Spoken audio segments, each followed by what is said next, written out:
नमस्कार, सुप्रभात, स्वागत है आप सभी का। मैं हूं प्रीति। शुरुआत हेडलाइंस के साथ।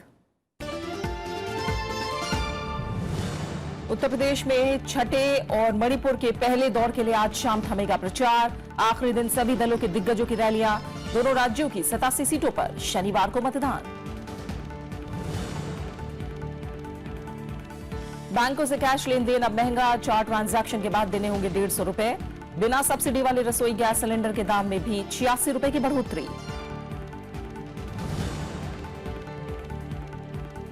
तमिलनाडु में सॉफ्ट ड्रिंक्स का बहिष्कार। हानिकारक रसायनों की वजह से ट्रेड यूनियनों का फैसला। दुकानों से स्टॉक हटना शुरू।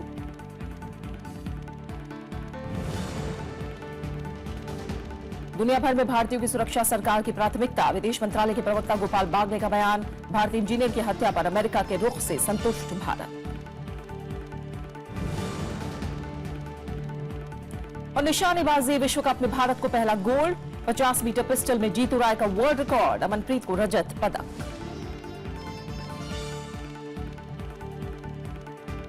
और शुरुआत करेंगे विधानसभा चुनाव से जुड़ी खबरों के साथ।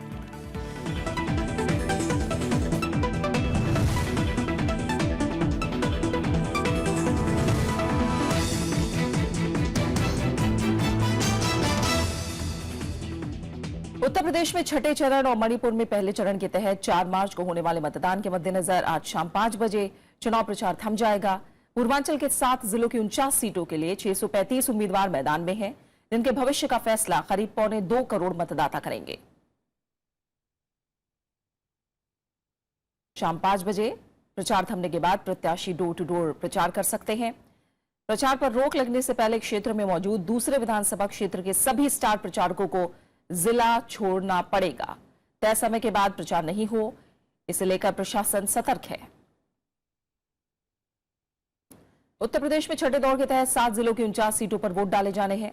शनिवार को महाराजगंज, कुशीनगर, गोरखपुर, देवरिया, आजमगढ़, मऊ और बलिया जिले में मतदान होगा, जबकि 7वें और अंतिम चरण का मतदान 8 मार्च को होगा।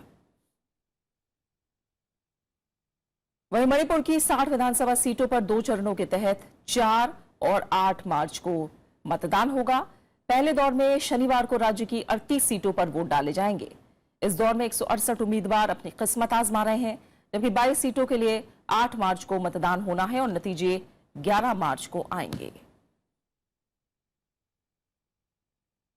छठे दौर के लिए प्रचार का आखिरी दिन होने की वजह से उत्तर प्रदेश में सभी दलों ने प्रचार में पूरी ताकत झोंकी है। कांग्रेस, समाजवादी पार्टी, बीजेपी और बीएसपी समेत तमाम पार्टियों के दिग्गज नेता धुआंधार रैलियां कर रहे हैं। आज भी सभी पार्टियों के स्टार प्रचारक उत्तर प्रदेश में छठे और 7वें दौर के लिए अलग अलग इलाकों में रैलियों को संबोधित करेंगे। बीजेपी के राष्ट्रीय अध्यक्ष अमित शाह आज उत्तर प्रदेश के दीदारगंज और आजमगढ़ में जनसभा करेंगे। अमित शाह का गोरखपुर में रोड शो करने का भी कार्यक्रम है। उनका रोड शो गोरखपुर के फवारा चौक से गोलघर चौक के बीच होगा। इस दौरान अमित शाह लोगों से बीजेपी उम्मीदवारों के पक्ष में मतदान करने की अपील करेंगे। समाजवादी पार्टी के राष्ट्रीय अध्यक्ष और उत्तर प्रदेश के मुख्यमंत्री अखिलेश यादव का धुआंधार प्रचार भी जारी है। आज भी अखिलेश यादव बलिया में 7 रैलियां करेंगे और जनता से कांग्रेस समाजवादी पार्टी गठबंधन को जिताने की अपील करेंगे। वहीं कांग्रेस उपाध्यक्ष राहुल गांधी भी आज उत्तर प्रदेश में 3 जनसभाओं को संबोधित करेंगे। राहुल गांधी का आज महाराजगंज और इसी जिले के हरपुर में चुनावी सभा करने का कार्यक्रम है। इसके अलावा राहुल गांधी वाराणसी के पिंडरा में भी रैली करेंगे। कांग्रेस उम्मीदवारों के समर्थन में पार्टी के और भी कई स्टार प्रचार मैदान में डटे हुए हैं। वरिष्ठ नेता गुलाम नबी आजाद आज गोरखपुर में चुनाव प्रचार करेंगे, यहां उनकी रैली होनी है। कांग्रेस के प्रदेश अध्यक्ष राज बब्बर, वरिष्ठ नेता प्रमोद तिवारी भी मिर्जापुर, गोरखपुर, कुशीनगर और वाराणसी में रैलियां करेंगे। बहुजन समाज पार्टी प्रमुख मायावती भी पार्टी उम्मीदवारों के समर्थन में चुनाव प्रचार करती नजर आएंगी। मायावती आज उत्तर प्रदेश के चंदौली और भदोही में जनसभा करेंगी। उत्तर प्रदेश में छठे दौर के लिए प्रचार जोरों पर है। प्रधानमंत्री नरेंद्र मोदी ने कल महाराजगंज और देवरिया में रैली करके विरोधियों पर निशाना साधा। उन्होंने कहा कि जनता समाजवादी पार्टी सरकार से तंग आ चुकी है। इसके साथ ही प्रधानमंत्री ने राज्य में पूर्ण बहुमत से बीजेपी की सरकार बनने का भरोसा जताया। प्रधानमंत्री नरेंद्र मोदी का कहना है कि उत्तर प्रदेश की जनता बदलाव के लिए तैयार है। महाराजगंज रैली में उन्होंने कहा कि यहां की जनता 15 साल से चल रही लूटपाट को लेकर गुस्से में है। उन्होंने समाजवादी पार्टी कांग्रेस गठबंधन पर जमकर शब्दों के तीर चलाए। प्रधानमंत्री ने कहा कि एक पार्टी ने उत्तर प्रदेश को बेहाल बनाया और दूसरे ने बेहाल बनने के बारे में बात की, लेकिन बाद में दोनों ने हाथ मिला लिए। आज चर्चा ये नहीं है कि सरकार किसकी बनेगी, चर्चा ये है कि भाजपा 2/3 बहुमत से जीतेगा कि 3/4 बहुमत से जीतेगा, इसकी चर्चा है। प्रधानमंत्री ने नोटबंदी पर विपक्ष के हमलों का भी जवाब दिया। उन्होंने कहा कि जीडीपी आंकड़ों ने नोटबंदी को सही साबित किया। मंगलवार को जारी आंकड़ों के मुताबिक पिछले साल अक्टूबर से दिसंबर के बीच जीडीपी विकास दर 7% रही। कल जीडीपी के आंकड़े आए, उन्होंने फिर से सिद्ध कर दिया कि नोटबंदी के बावजूद भी हिंदुस्तान के ईमानदार लोगों ने, हिंदुस्तान के मेहनतकश लोगों ने, हिंदुस्तान के गांव के लोगों ने, हिंदुस्तान के किसान ने, हिंदुस्तान के नौजवानों ने भारत की विकास यात्रा को कोई आंच नहीं आने दी। महाराजगंज रैली में प्रधानमंत्री ने सीधे तौर पर बीएसपी प्रमुख मायावती पर निशाना साधने से परहेज किया। छठे दौर में 7 जिलों की 49 सीटों पर 4 मार्च को वोटिंग होनी है। इस दौर के लिए गुरुवार को चुनाव प्रचार का आखिरी दिन है। Bureau report, Rajya Sabha TV. छठे और 7वें दौर के लिए समाजवादी पार्टी, कांग्रेस और बीएसपी के दिग्गज भी लगातार रैलियों में जुटे हैं। कांग्रेस उपाध्यक्ष राहुल गांधी ने कुशीनगर में, तो समाजवादी पार्टी अध्यक्ष अखिलेश यादव ने देवरिया और मऊ में रैली की। वहीं बीएसपी प्रमुख मायावती ने सोनभद्र में रैली करके विरोधियों पर तंज कसा। देवरिया और मऊ की जनसभाओं में समाजवादी पार्टी अध्यक्ष अखिलेश यादव ने बीजेपी और बीएसपी को घेरने की कोशिश की। उन्होंने कहा कि प्रधानमंत्री नरेंद्र मोदी ने हार मान ली है, इस वजह से त्रिशंकु विधानसभा की बात कर रहे हैं। अखिलेश यादव ने कहा कि कांग्रेस के साथ समाजवादी पार्टी के गठबंधन से बीजेपी और बीएसपी के लोग बेहद परेशान हैं। जो लोग कह रहे थे कि 2 कुनबों का गठबंधन है, एक दिल्ली वाला कुनबा, एक लखनऊ वाला कुनबा, हम उन्हें कहना चाहते हैं ये कुनबों का गठबंधन नहीं है, ये 2 युवा नेताओं का गठबंधन है। राहुल गांधी ने कुशीनगर रैली में प्रधानमंत्री को किसान विरोधी बताते हुए सिर्फ अमीरों के लिए काम करने का आरोप लगाया। उन्होंने कहा कि उत्तर प्रदेश की सत्ता हासिल करने के लिए प्रधानमंत्री लगातार झूठे वादे कर रहे हैं। किसान आत्महत्या करे, युवा को भविष्य न देखे, उनके लिए मोदी जी का झूठे वादे, ये करूंगा, 2 करोड़ युवाओं को रोजगार दूंगा। वादे पूरे नरेंद्र मोदी जी सिर्फ हिंदुस्तान के सबसे अमीर 50 वादे करते हैं। बीएसपी प्रमुख मायावती ने कानून व्यवस्था को लेकर एक बार फिर अखिलेश यादव सरकार पर हमला बोला। सोनभद्र रैली में उन्होंने कहा कि जब से समाजवादी पार्टी सत्ता पर काबिज हुई है, प्रदेश में अपराधियों का बोलबाला हो गया है। प्रधानमंत्री पर तंज कसते हुए उन्होंने कहा कि अब लोग बीजेपी को भारतीय जुमला पार्टी कहने लगे हैं। अब लोग पूरे देश में भारतीय जनता पार्टी को यहाँ भारतीय जुमला पार्टी भी कहने लगे हैं, जो काम कम और जुमलेबाजी ही ज्यादा करती है। 7वें और आखिरी दौर के लिए 7 जिलों की 40 सीटों पर मतदान होना है। इसमें सोनभद्र जिले की 4 सीटें भी शामिल हैं। Bureau report, Rajya Sabha TV. कुछ और अहम खबरें। जीडीपी के आंकड़ों को लेकर आरोप प्रत्यारोप शुरू हो गया है। वित्त मंत्री अरुण जेटली ने कहा है कि नोटबंदी के बाद विरोधी अब गलत साबित हो गए हैं। कांग्रेस और वाम दलों ने आंकड़ों की प्रामाणिकता पर सवाल उठाए हैं। वित्त मंत्री अरुण जेटली ने कहा है कि विकास दर के नए आंकड़ों से नोटबंदी के आलोचक गलत साबित हुए हैं। उन्होंने कहा कि उन्हीं क्षेत्रों में नोटबंदी का असर पड़ा है जहां काले धन का ज्यादा उपयोग होता था। वित्त मंत्री ने उम्मीद जताई कि आने वाले महीनों में विकास दर और तेज होगी। डीमोनेटाइजेशन के बाद भी सबसे तेजी से विश्व के अंदर बढ़ना, ये उसके अनुकूल है जो हम लोग उस वक्त कहते थे। अंदाजे से अर्थव्यवस्था के बारे में बोलना एक विषय है, लेकिन वास्तविकता समझना दूसरा विषय है।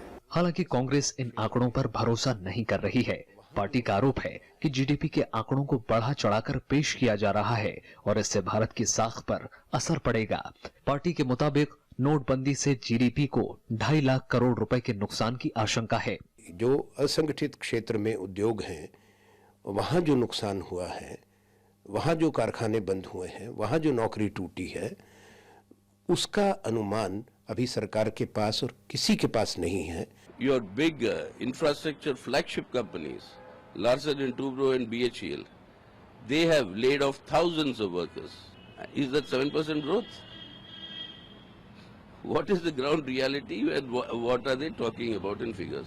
केंद्रीय सांख्यिकी संगठन ने मंगलवार को जीडीपी का अनुमान जारी किया था। इसके मुताबिक पिछले साल अक्टूबर से दिसंबर के बीच अर्थव्यवस्था 7% की दर से आगे बढ़ेगी। देश में 8 नवंबर को नोटबंदी लागू करने का ऐलान हुआ था। इस बीच रेटिंग एजेंसी मूडी ने कहा है कि नोटबंदी से भ्रष्टाचार और टैक्स चोरी पर रोक लगेगी। हालांकि एजेंसी ने कहा कि जनवरी से मार्च के बीच अर्थव्यवस्था 6.4 की दर से आगे बढ़ेगी। Bureau report, Rajya Sabha TV. केंद्र सरकार के परिवार स्वास्थ्य सर्वेक्षण में लिंगानुपात में सुधार दर्ज किया गया है और यह बढ़कर 919 प्रति हजार हो गया है। शिशु मृत्यु दर में गिरावट के रुझान है, ये 57 से घटकर 41 प्रति हजार हो गई है। सर्वे में अस्पतालों में प्रसव, बच्चों के टीकाकरण में इजाफा हुआ है और प्रजनन दर में कमी आई है। स्वास्थ्य मंत्रालय की ओर से जारी साल 2015-16 के परिवार स्वास्थ्य सर्वेक्षण में कहा गया है कि पिछले एक दशक में जन्म के समय लड़कियों की संख्या में सुधार हुआ है। लिंगानुपात राष्ट्रीय स्तर पर 914 से बढ़कर 919 हो गया है। केरल इस मामले में अव्वल है, यहां 1000 लड़कों में 1047 लड़कियां हैं। वहीं मेघालय 1009 के साथ दूसरे और छत्तीसगढ़ 977 के साथ तीसरे नंबर पर रहा। हरियाणा में इसमें विशेष सुधार हुआ है, यहां लड़कियों की संख्या 762 से बढ़कर 836 हो गई है। सरकार इसे सामूहिक प्रयास और इस ओर पूरा ध्यान देने का नतीजा बता रही है। स्वास्थ्य मंत्रालय निरंतर इस क्षेत्र में काम कर रहा है। मुझे लगता है कि बहुत अच्छी पहल है प्रधानमंत्री जी की इस विषय को लेकर के, महिलाओं के और बच्चियों के विषय को लेकर के, चाहे वो जन्म दर का विषय हो और चाहे ये जो असमानता है लिंगानुपात का है, इसमें भी बहुत बड़ा चेंजेस आया है। NFHS 4 रिपोर्ट के मुताबिक देश में शिशु मृत्यु दर में भी कमी आई है।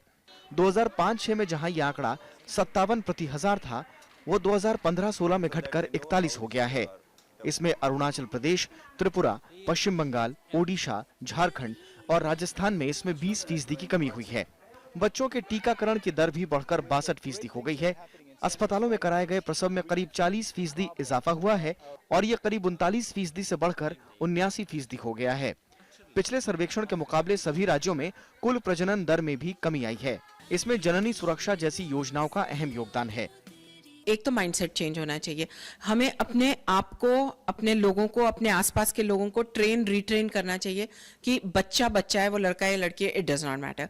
दूसरा, legislation has to be very strong. साल 2015-16 के राष्ट्रीय परिवार स्वास्थ्य सर्वेक्षण में देश के करीब 6 लाख परिवारों से सूचना जुटाई गई थी। इसमें करीब 7 लाख महिलाएं और 1,30,000 पुरुषों को शामिल किया गया। प्रणव गोस्वामी, राज्यसभा टीवी। बुधवार यानी 1 मार्च से कई बैंकों ने एक महीने में 4 बार से ज्यादा नकदी जमा करने या निकालने पर चार्ज लगाने का नियम लागू कर दिया है। HDFC बैंक, ICICI बैंक लेन देन की तय सीमा से ज्यादा ट्रांजैक्शन होने पर न्यूनतम 150 रुपए शुल्क वसूलेंगे। एक्सिस बैंक ने भी यही फैसला लिया है। HDFC बैंक की तरफ से जारी सर्कुलर के मुताबिक बचत के साथ साथ वेतन खातों पर भी ये शुल्क लगाया जाएगा। इसके अलावा HDFC बैंक ने थर्ड पार्टी ट्रांसफर यानी तीसरे पक्ष के लिए नकद लेन देन की सीमा भी 25,000 रुपए प्रतिदिन तय कर दी है। नकद रखरखाव शुल्क को वापस लिया जाएगा। ICICI बैंक मूल शाखा में 4 लेन देन के बाद 1,000 रुपए पर 5 रुपए का शुल्क वसूलेगा, जबकि महीने में यह शुल्क न्यूनतम 150 रुपए ही होगा। बैंक ने इसके अलावा तीसरे पक्ष के लिए नकद लेन देन की सीमा 50,000 रुपए प्रतिदिन तय की है। मूल शाखा के अलावा अन्य शाखाओं में ICICI बैंक महीने में पहली नकद निकासी के बाद ही शुल्क वसूलेगा। एक्सिस बैंक में पहले 5 लेन देन या 10 लाख रुपए लेन देन मुफ्त होंगे। इसके बाद 1,000 रुपए पर 5 रुपए के हिसाब से शुल्क वसूला जाएगा। यहां भी महीने में न्यूनतम 150 रुपए शुल्क होगा।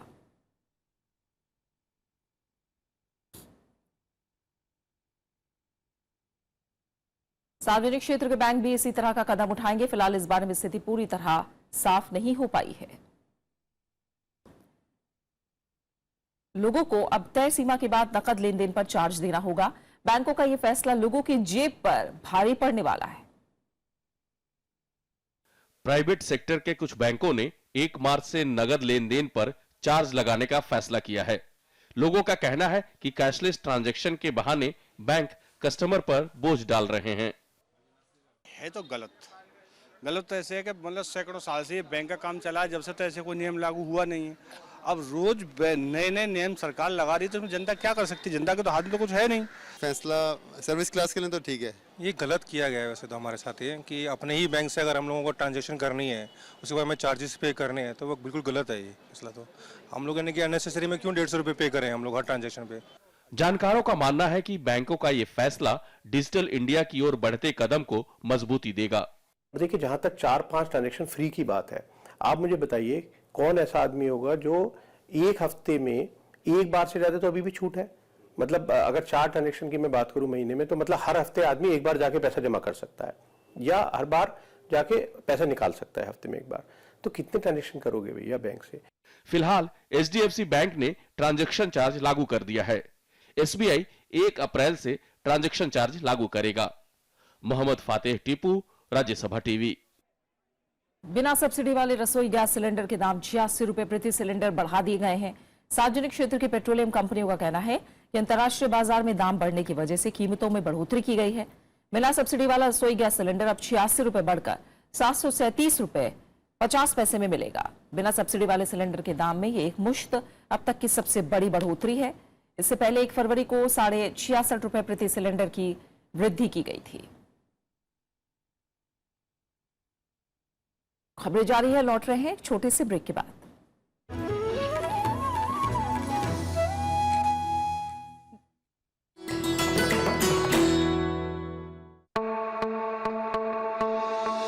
लामा यूरू गोम्पा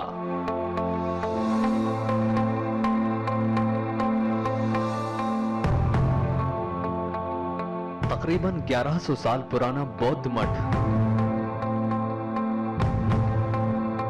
फातुला से 15 किलोमीटर दूर श्रीनगर राजमार्ग पर स्थित इस मठ में कभी रहते थे 400 से ज्यादा लामा।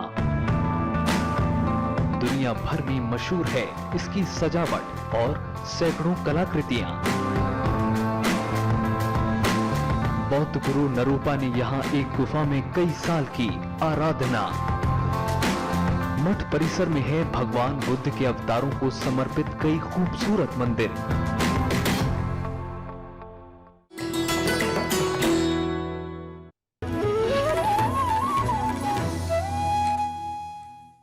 तमिलनाडु में व्यापारियों ने पेप्सी और कोक जैसे सॉफ्ट ड्रिंक्स का बहिष्कार शुरू कर दिया है। तमिलनाडु ट्रेड यूनियन के अध्यक्ष विक्रम राजा ने कहा कि रसायन मिले होने के कारण ये सॉफ्ट ड्रिंक सेहत के लिए अच्छे नहीं है। इस वजह से कारोबारी संगठनों ने यह फैसला लिया है। दुकानदारों ने उस स्टॉक को भी हटाना शुरू कर दिया है जो दुकानों में पहुंच चुका है। यूनियन ने इन विदेशी ब्रांड्स के खिलाफ आम लोगों के बीच जागरूकता अभियान भी शुरू किया है। खबरों के मुताबिक तमिलनाडु के इन 9 ट्रेड यूनियन से करीब 20 लाख दुकानदार जुड़े हुए हैं। सुपरमार्केट और होटल्स में इनकी बिक्री को लेकर व्यापारियों की कल बैठक होगी। Tamil Nadu traders, all traders, to Coke, Pepsi, all stop to strike. Your big stop, your supermarket, this hotel, so petrol pump to mall, your discussion tomorrow evening at the meeting. We don't have any pre-intimation, so we overload the stocks. So right now we are waiting to sell the stocks. So it's a good move by students. So I respect the students' protest and everything, but the government should take the good decision. Congress ने दिल्ली की आम आदमी party सरकार को दलित विरोधी करार दिया है। सफाई कर्मचारियों की मांगों को अनसुना करने का आरोप लगाते हुए दिल्ली प्रदेश कांग्रेस ने राजधानी के 46 वार्डों में दलित न्याय मार्च निकालने का फैसला किया है। यह अभियान 9 मार्च से शुरू होगा। दिल्ली प्रदेश कांग्रेस अध्यक्ष अजय माकन का कहना है कि सफाई कर्मचारी बीते 2 साल में 5 बार हड़ताल पर जा चुके हैं। नई भर्तियों पर रोक लगाने के मुद्दे पर भी कांग्रेस दिल्ली सरकार को घेरने की तैयारी में है। 12 दिन का पूरा प्रोग्राम बनाया जाएगा और सब जगहों के ऊपर जाकर के पैम्फलेट्स के माध्यम से, चार्जशीट्स के माध्यम से लोगों को बताया जाएगा कि किस प्रकार से कांग्रेस के जाने के बाद में इस तबके के साथ में अन्याय हुआ है और हम लोग जब कॉर्पोरेशन के अंदर हम लोगों को मौका मिलेगा तो कैसे हम लोग वापस इस समाज के लिए, इस तबके के लिए हम लोग कैसे बेहतरी के लिए और प्रयास करेंगे। भारत ने जम्मू कश्मीर को लेकर संयुक्त राष्ट्र में पाकिस्तान के दावों को खारिज किया है। संयुक्त राष्ट्र मानवाधिकार परिषद में भारत ने कहा है कि सुरक्षा परिषद में पाकिस्तान की ओर से लाया गया प्रस्ताव गलत तथ्यों पर आधारित है। जम्मू कश्मीर में कुछ हिस्सों में अशांति के लिए सीमा पार आतंकवाद और घुसपैठ जिम्मेदार है, जिसे पाकिस्तान की ओर से बढ़ावा और मदद दी जा रही है। भारत ने कैंसस हमले की जांच को लेकर अमेरिका के रुख पर संतोष जताया है। विदेश मंत्रालय के मुताबिक इस मामले में अमेरिकी अधिकारियों का रुख स्पष्ट है। साथ ही विदेश मंत्रालय ने साफ किया कि सभी देशों में भारतीयों की सुरक्षा सरकार की प्राथमिकता है। कंसास में भारतीय इंजीनियर की हत्या के बाद अमेरिका के प्रयासों पर भारत ने सकारात्मक प्रतिक्रिया दी है। विदेश मंत्रालय के प्रवक्ता गोपाल बागले ने कहा कि श्रीनिवास कुचिभोतला की हत्या पर अमेरिकी अधिकारियों का रुख स्पष्ट है। उन्होंने मामले की जांच पर भी संतोष जताया।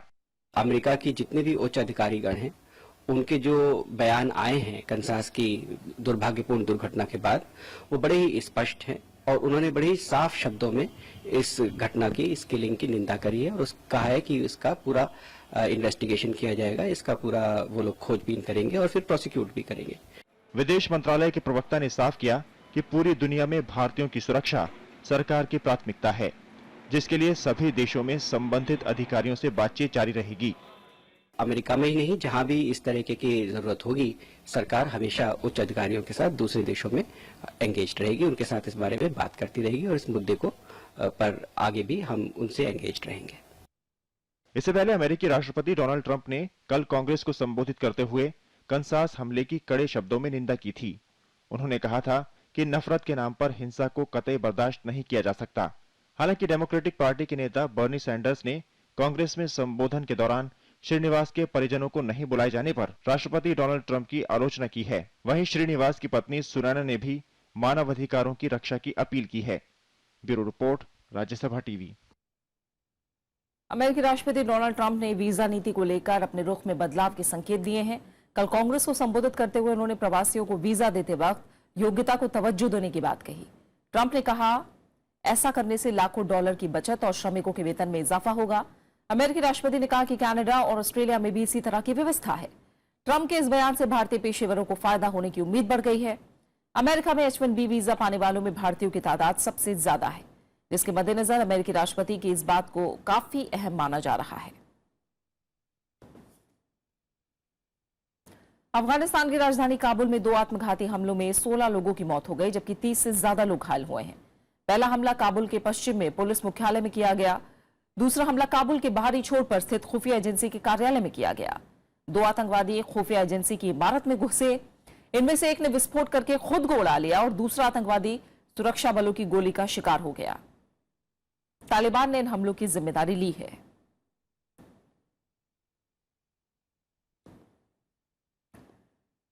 बात खेलों की करेंगे। जीतू राय ने बेहतरीन वापसी करते हुए दिल्ली में चल रहे वर्ल्ड कप निशानेबाजी में 50 मीटर पिस्टल में गोल्ड मेडल जीता है।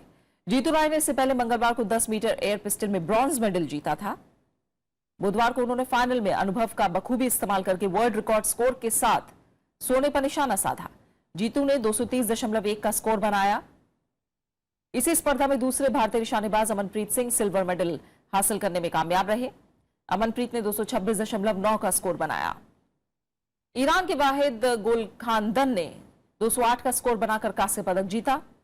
फाइनल में पहली 2 सीरीज के बाद जीतू 93.8 अंक के साथ 8 निशानेबाजों के बीच छठे स्थान पर चल रहे हैं। बाद में शानदार वापसी करते हुए उन्होंने स्वर्ण जीता।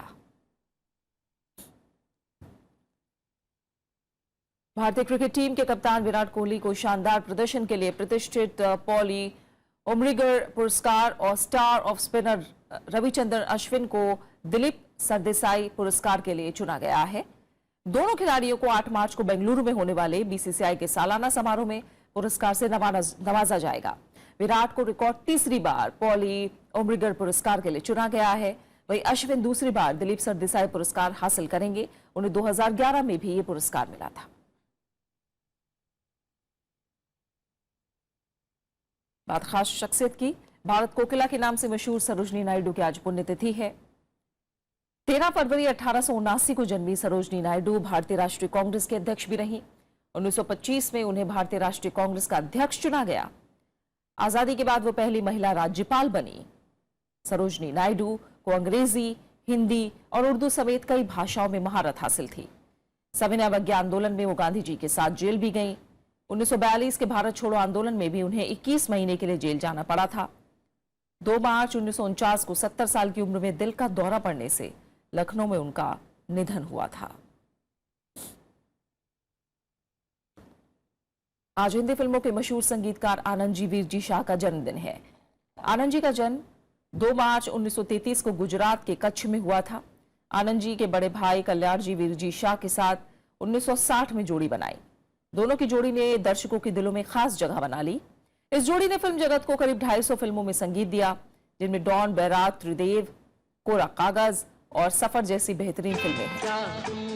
लगती हो, बड़ी सुंदर दिखती हो, से कहो, कहते रहो, अच्छा लगता है, जीवन का हर सपना अब सच्चा लगता है। वो खाई के पान बनारस वाला, खुल जाए बंद अकल का ताला, फिर तो ऐसा करे धमाल, सीधी कर दे सबकी चाल।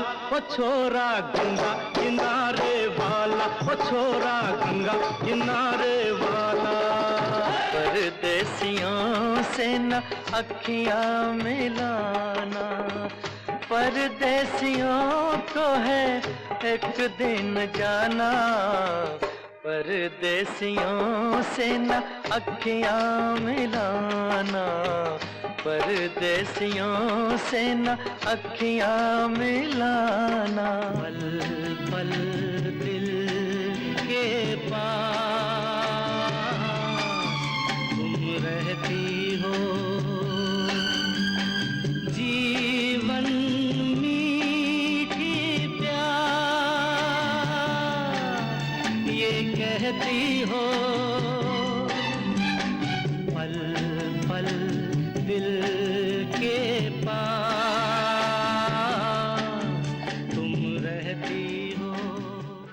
और अब आखिर में हेडलाइंस। उत्तर प्रदेश के छठे और मणिपुर के पहले दौर के लिए आज शाम थमेगा प्रचार। आखिरी दिन सभी दलों के दिग्गजों की रैलियां। दोनों राज्यों की 87 सीटों पर शनिवार को मतदान।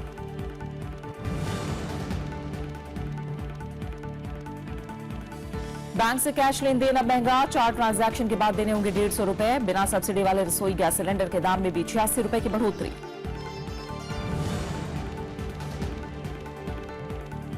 तमिलनाडु में सॉफ्ट ड्रिंक्स का बहिष्कार। हानिकारक रसायनों की वजह से ट्रेड यूनियनों का फैसला। दुकानों से स्टॉक हटना शुरू।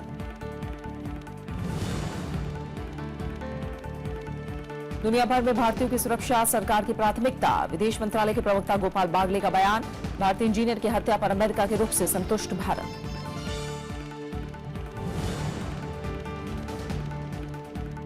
निशानेबाजी विश्व कप में भारत को पहला गोल्ड। 50 मीटर पिस्टल में जीतू राय का वर्ल्ड रिकॉर्ड। अमनप्रीत को रजत पदक। फिलहाल इस बुलेटिन में इतना ही। आगे देखिए देश देशांतर। नमस्कार।